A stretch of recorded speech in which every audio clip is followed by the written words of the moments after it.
Hi friends, అందరికీ నమస్కారం. మీరందరూ ఎంతగానో ఇష్టపడే బ్రహ్మముడి సీరియల్ లేటెస్ట్ ఎపిసోడ్ అప్డేట్తో మీ ముందుకు వచ్చేశాను. వామ్మో, ఈరోజు ఎపిసోడ్ మామూలుగా లేదు ఫ్రెండ్స్.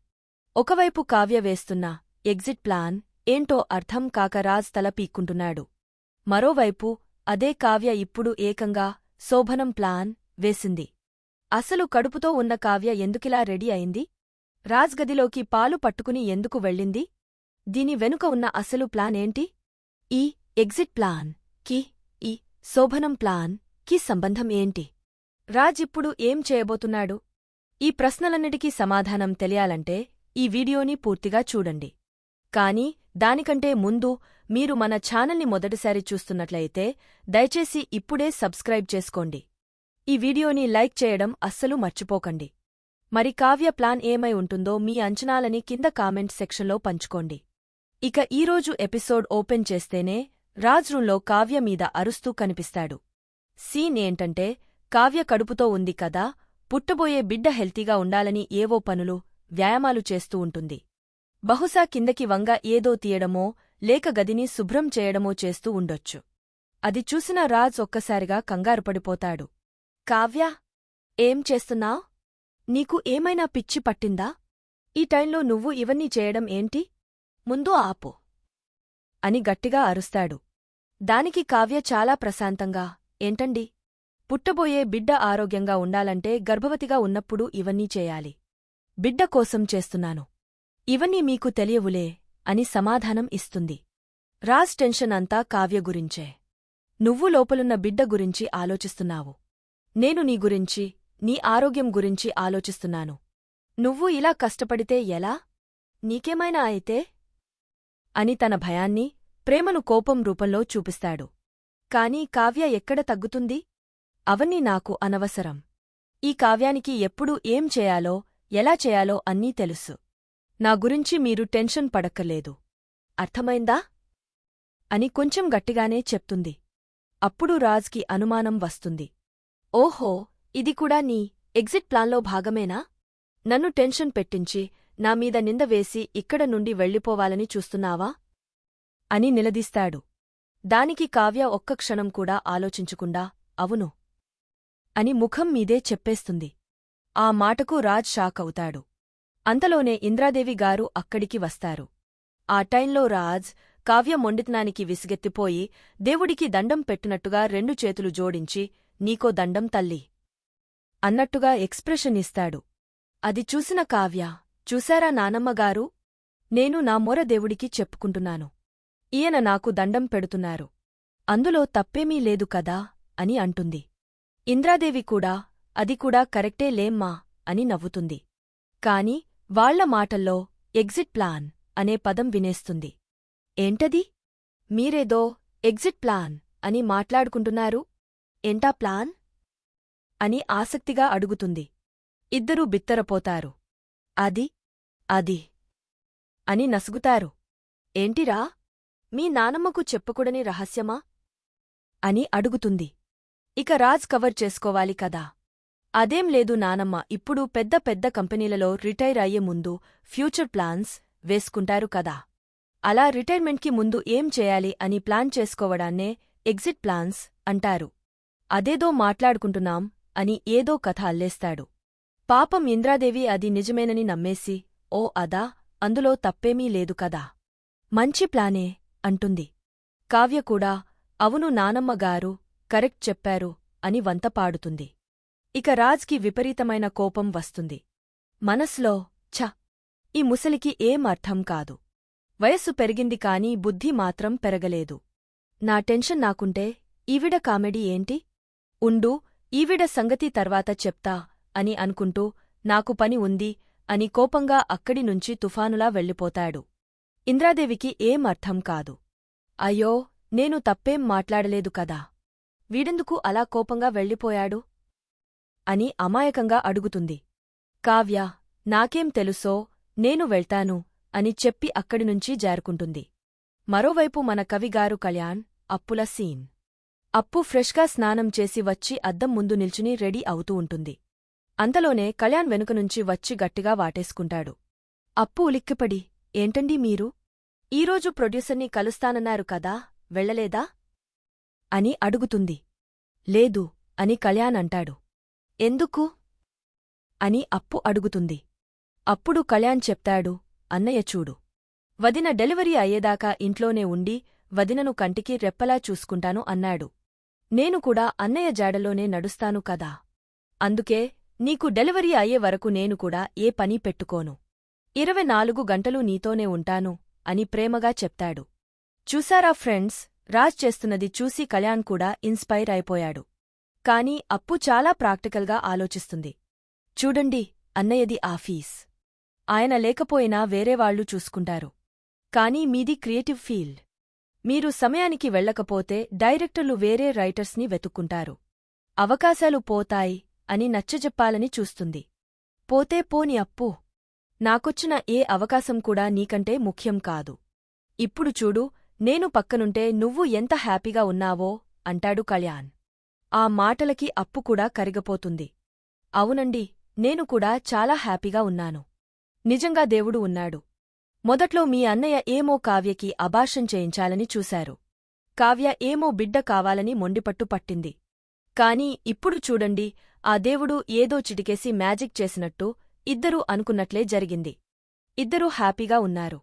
వాళ్లని అలా చూస్తుంటే నా టెన్షన్ అంతా పోయింది అని సంతోషంగా చెప్తుంది. కళ్యాణ్ వెంటనే రొమాంటిక్ మోడ్లోకి వెళ్ళిపోతాడు.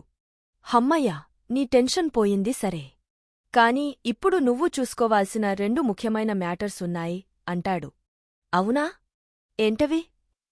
అని అప్పు అమాయకంగా అడుగుతుంది. 1 నీ కడుపులో పెరుగుతున్న ఈ పాప. 2 నీ పక్కన ఉన్న ఈ బాబు అని తన్ను తాను చూపిస్తూ కన్ను కొడతాడు. అప్పు నవ్వేసి, కడుపులో పాపని అయితే ఈజీగానే చూసుకుంటాను గాని పక్కనున్న ఈ బాబుగారిని చూసుకోవడమే కష్టం అని ఆట పట్టిస్తుంది. అయ్యో, నన్ను చూసుకోవడం నీకు కష్టమైతే నేనే నిన్ను చూసుకుంటాలే. కాని దానికి నాకు కమీషన్ ఇవ్వాలి అంటూ దగ్గరికి వస్తాడు. ముద్దు పెట్టుకోబోతాడు. అప్పు సిగ్గుపడుతూ జరగండి అని వెనక్కి జరుగుతుంది. లేదు, ఇప్పుడు ముద్దు తీసుకుని తీరతాను అని కళ్యాణ్ మరింత దగ్గరికి వస్తుండగా బయటనుంచి కనకంగారు అప్పు అప్పు అని గట్టిగా కేక వేస్తారు. చూశారా? అత్తయ్యగారు పిలుస్తున్నారు. నేను వెళ్ళాలి అని అప్పు అంటుంది. ఆగు, మా అమ్మ ఎప్పుడూ ఇంతే. టైం పాడు ఉండదు అని కళ్యాణ్ మళ్లీ దగ్గరికి లాక్కుంటాడు. మళ్లీ కనకంగారు ఇంకో కేక. చూశారా? మళ్లీ పిలుస్తున్నారు. లేదంటే అత్తయ్యగారికి కోపం వస్తుంది. నేను వెళ్ళాలి అని కళ్యాణ్ని నెట్టేసి అప్పు అక్కడినుంచి పారిపోతుంది. కళ్యాణ్ పాపం నిరాశగా, అబ్బా, మా అమ్మకి ఎప్పుడు పలవాలో ఎప్పుడు పలవకూడదో అస్సలు తెలియదు అని విసుక్కుంటాడు.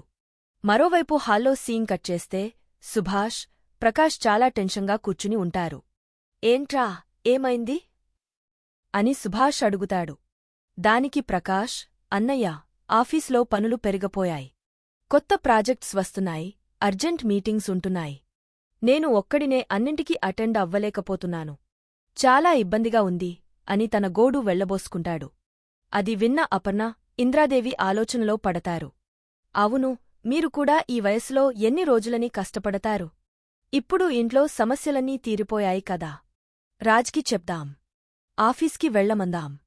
వాడే అన్నీ చూసుకుంటాడు అని నిర్ణయించుకుని రాజ్ని పిలుస్తారు. రాజ్ పైనుంచి కిందకు వస్తాడు. ఏంటి? అన్నట్టు చూస్తాడు. రాజ్, నువ్వు ఆఫీస్కి వెళ్లడం మొదలుపెట్టాలి.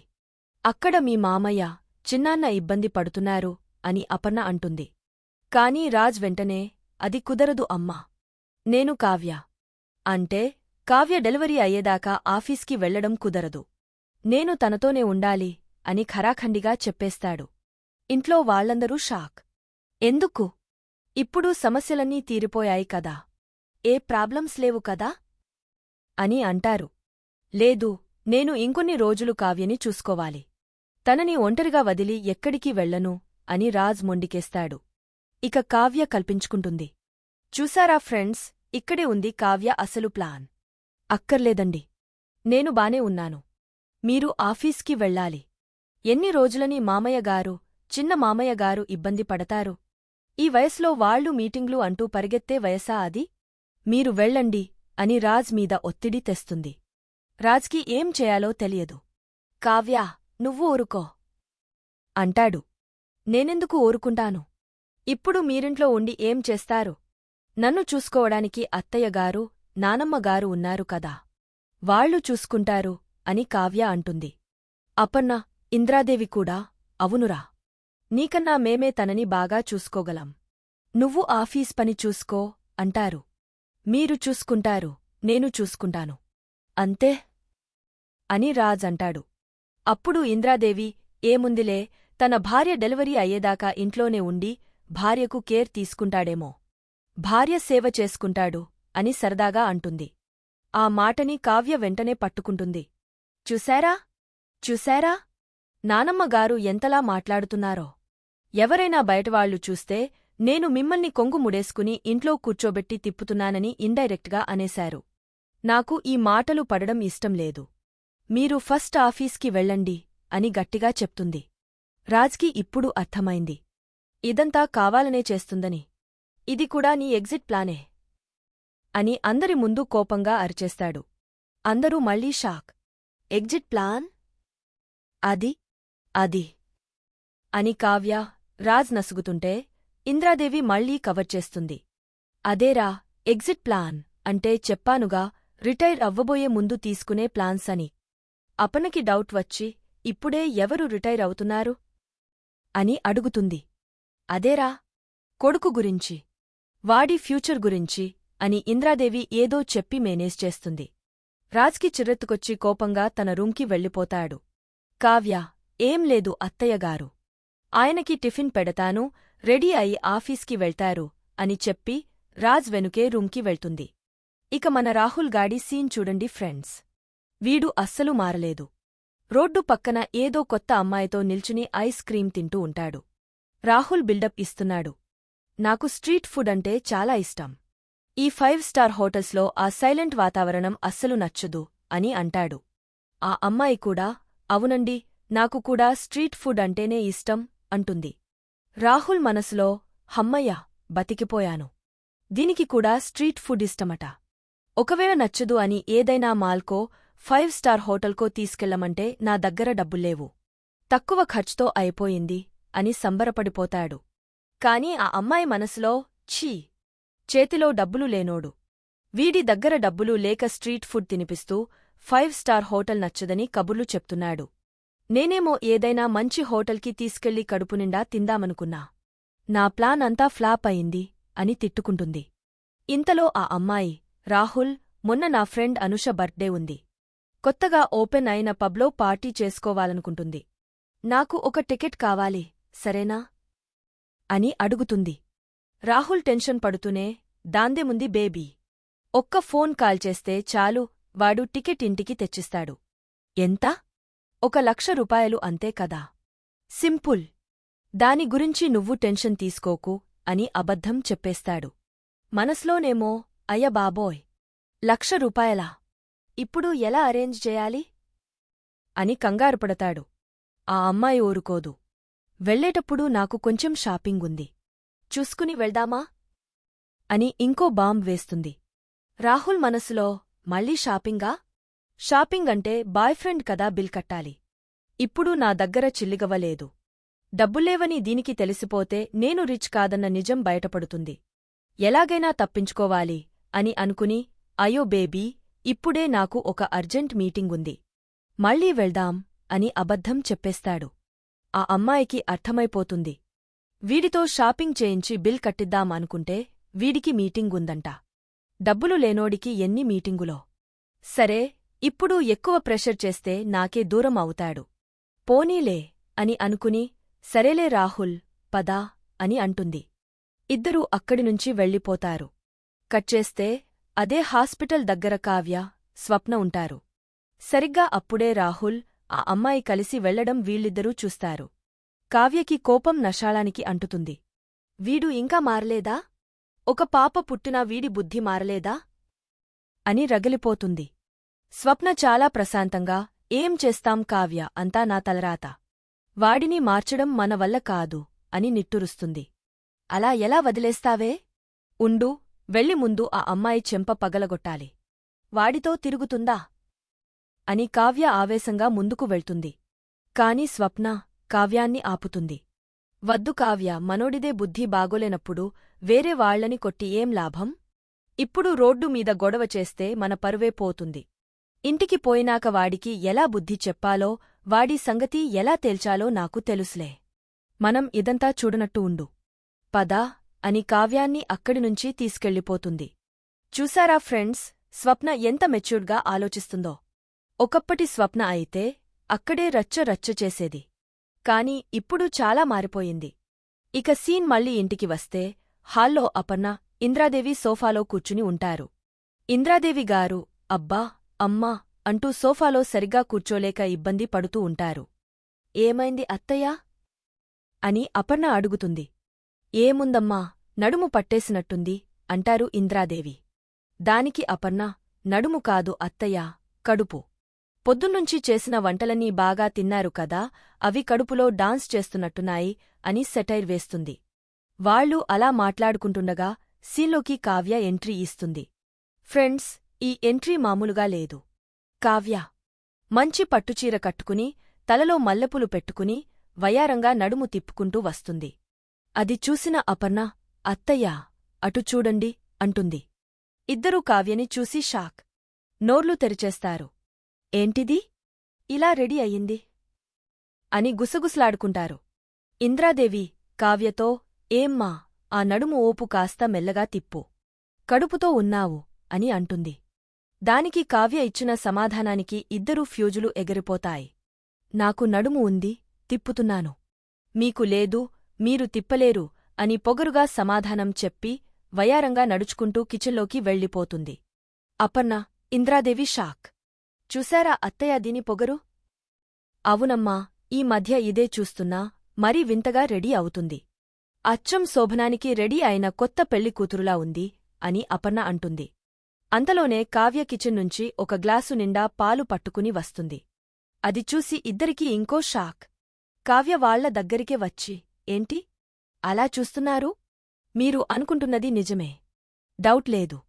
దానికే వెళ్తున్నాను అని డైరెక్ట్గా చెప్పేస్తుంది. ఏంటి అని ఇద్దరూ అరుస్తారు. అవును, నేనే కావాలని అడుగుతున్నాను. సర్లే, నేను పైకి వెళ్తున్నాను. ఈ నానమ్మగారికి మళ్లీ చెప్పలేదని కోపం వస్తుంది. అందుకే చెప్పి వెళ్తున్నా, నేను వెళ్తాను అని మెట్లు ఎక్కబోతుంది. అపర్ణ వెంటనే అడ్డుపడుతుంది. ఆగు కావ్యా, నీకు బుద్ధుందా? కడుపుతో ఉన్నానని నీకు తెలియదా?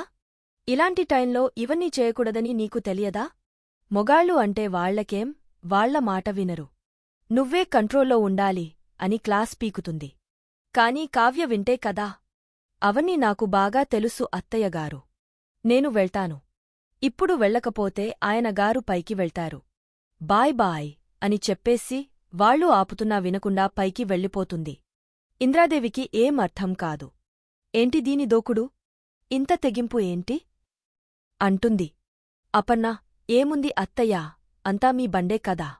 ఎవరు చేస్తారు ఇవన్నీ అని విసుక్కుంటుంది. అత్తయ్యా, అదిగో రాజ్ వస్తున్నాడు. వాడికి అర్థమయ్యేలా మీరైనా చెప్పండి అని అపర్ణ అంటుంది. అమ్మో, నేను చెప్పను.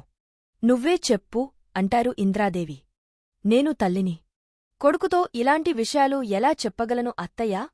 మీరే చెప్పండి అని అపర్ణ బతమాలుతుండగా కరెంట్ పోతుంది. అంతా చీకటి. చీకట్లో రాజ్ పైనుంచి కిందకు వస్తుంటాడు. ఇంద్రాదేవి వాడిని ఆపుతుంది. రేయ్ రాజ్, ఆగు. ఏంటి నానమ్మ ఈ చీకట్లో అని రాజ్ అంటాడు.